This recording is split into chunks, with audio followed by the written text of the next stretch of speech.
We had a very unfortunate decision in the Supreme Court concerning birthright. It was close, but a very, very unfortunate decision. So we're making adjustments because it's very unfair. This was done for a different reason. This was done right after the Civil War. This was for the babies of slaves. Thousands like him. My husband had an appointment this morning with ICE.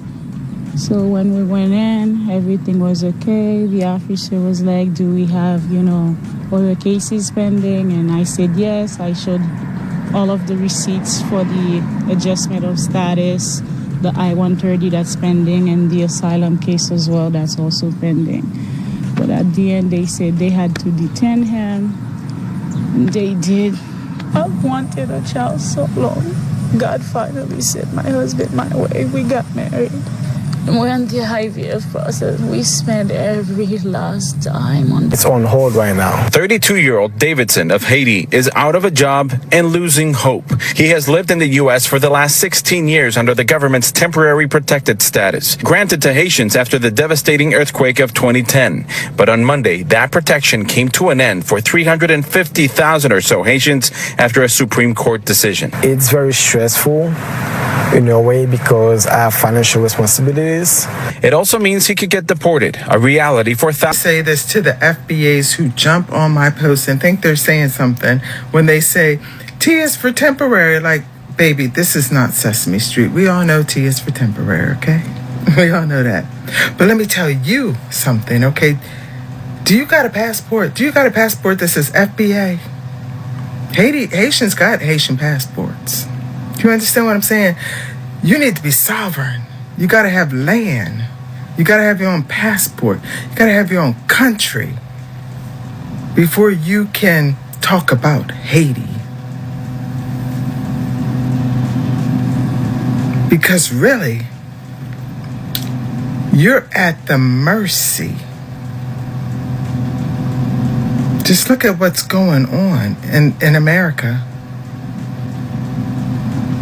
All the black children being deleted and unalived, and it's considered, what are they calling it? No foul play or whatever they're calling it. In your face, these people are walking free.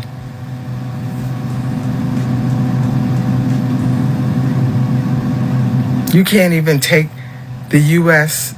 to the World Court for reparations, because the U.S. is not going to do anything, take itself to the World Court to give you reparations. They're just going to say, bump you.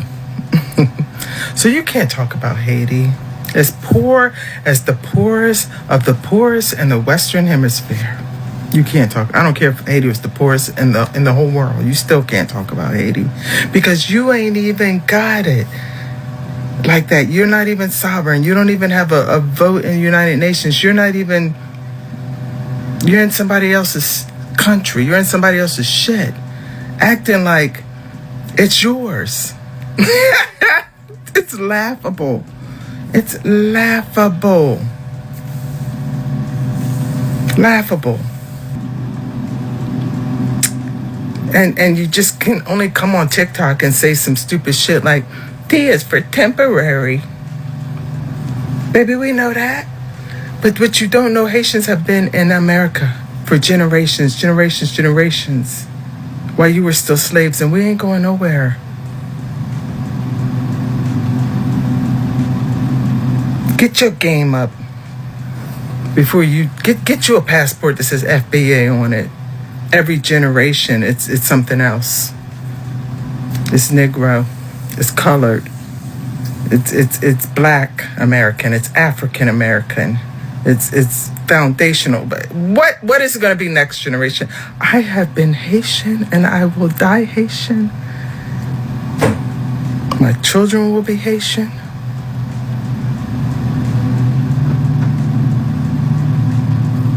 Nonsense. You guys were never citizens. You had time to get your citizenship. You had time to crash out as Trump ends birthright tourism to them. And a whole lot is going. Their regret, their plea, their cries, everything is going on as we speak, and I guess you don't want to miss it. I guess you don't want to miss this. A lot of things are happening. At one point, I was so shocked that I had to pause thinking for a minute. I had to, because what do you mean? No, let's not go far. I would like you to watch this, discover what is happening, and we discuss this together. And please, if this is your first time here, do it to hit that subscribe button, turn on your notification bell, because we are just getting started. And if you are returning, thank you for coming back, and just grab a seat and let's watch this together. That process, and tomorrow is my first appointment for this cycle. I don't know what to do. Does the administration consider Haiti a safe country now? For Haitians, absolutely. It'd be crazy for us to say that Haitians couldn't live in Haiti. It's their country. Of course Haitians should live in Haiti. There's no viable asylum or withholding claim for any Haitian seeking relief from going back to Haiti, to their homeland. The fact that there might be pockets of Haiti where there's higher crime rates, guess what? There's pockets of Chicago with crime rates just as high. What do you say to that? It's very unfortunate because it's our reality.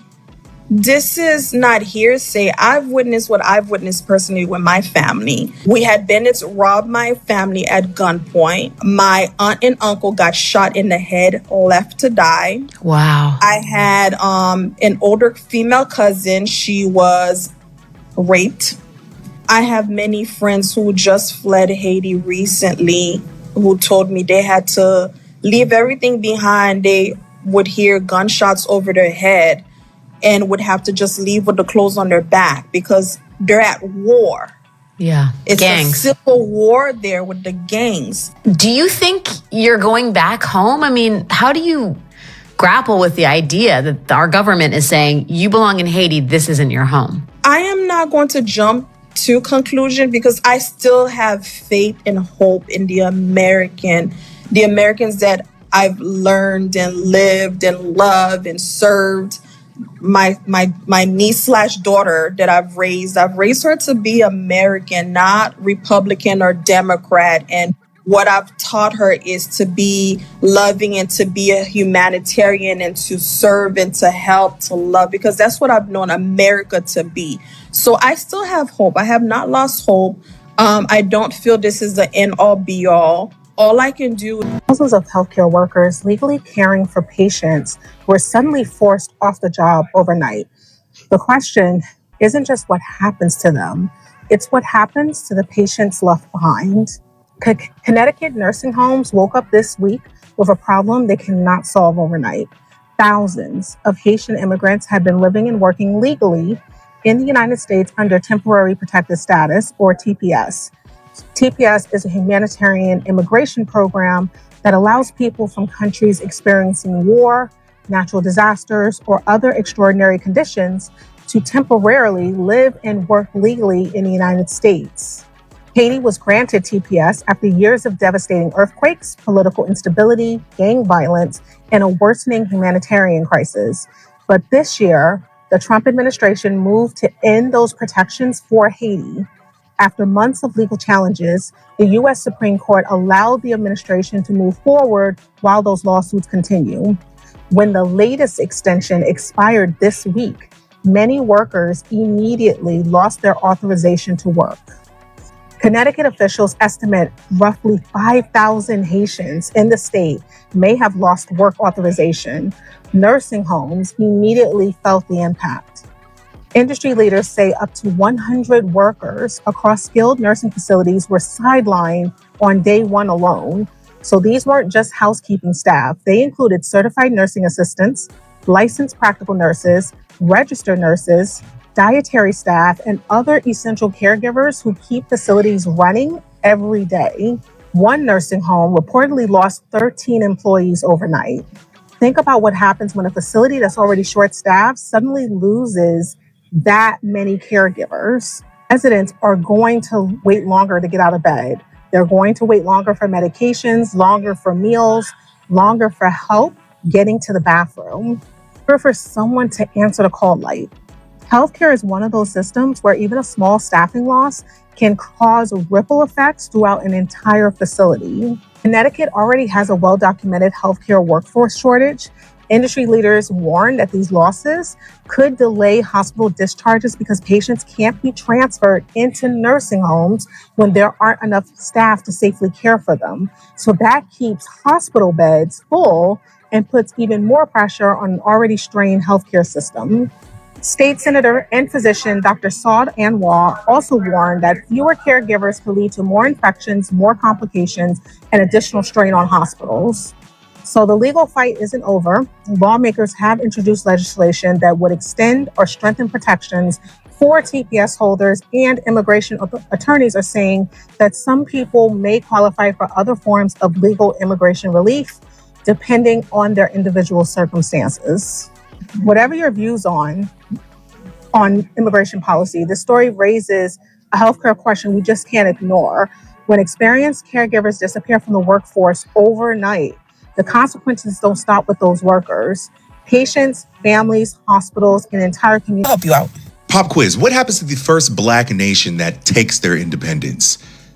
They're punished for the next 200 years. Haitian Revolution ended 222 years ago, where the people of Haiti took their independence away from the French. And then for the next 200 years, the United States and France punished the people of Haiti by extorting them of billions of dollars, their infrastructure, and their freedom. That punishment is still happening in 2026, just in different forms. There are 350,000 Haitians living in the United States currently under a program called TPS, which I've talked about before. TPS literally exists to protect people from countries experiencing humanitarian crisis, war, or natural disaster. Haiti qualifies for TPS, and because of that, there are currently 350,000 Haitians living in America right now. Trump administration is moving to end that program. No real reason other than racism and xenophobia. We now have Haitian people in Ohio that are being called to ambush appointments with the Department of Homeland Security for check-ins, where they're leaving these check-ins with ankle monitors on. And security now putting ankle bracelets on immigrants who have lived and worked in this country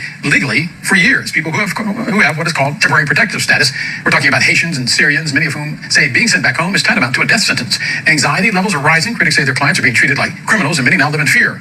Donald Trump told us what he really thought about Haitian people when he said they were eating the dogs. But if you think that this is going to stop with Haitian people, and if this is going to stop in Ohio, you are sadly mistaken. Let it go. Let it go. Let the birthright citizenship thing go. It's over. It's over.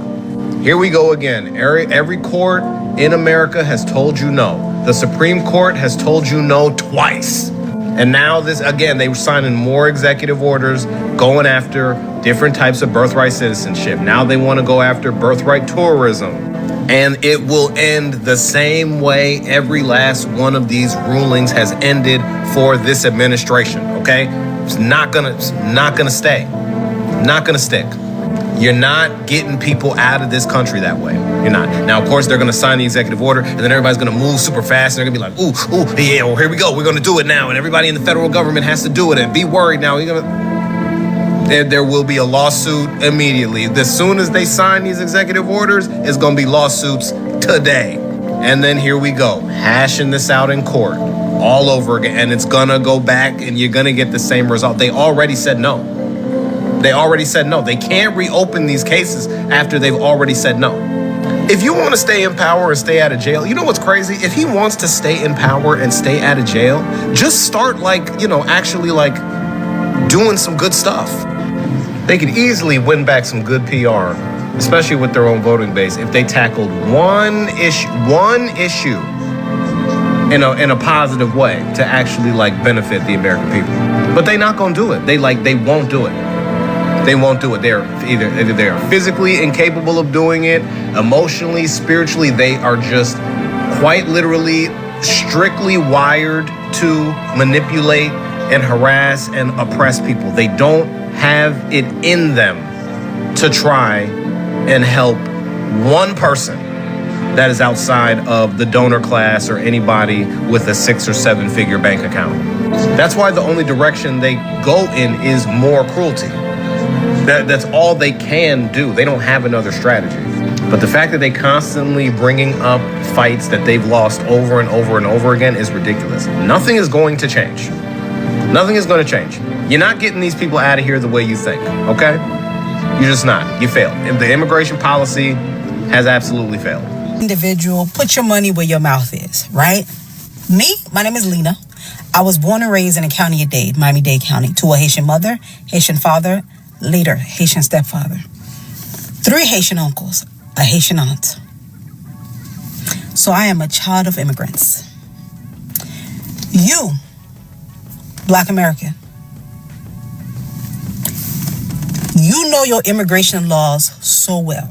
For $1,000, I'm good for it. Because a lot of you guys are on here loud, as if you really know your immigration laws, right? Citizens of a country usually do not know the immigration laws of their country. But since you know they had time to get their paperwork right, they had time to get their citizenship, since you know so well, for $1,000 on the ancestors, I'm good for it.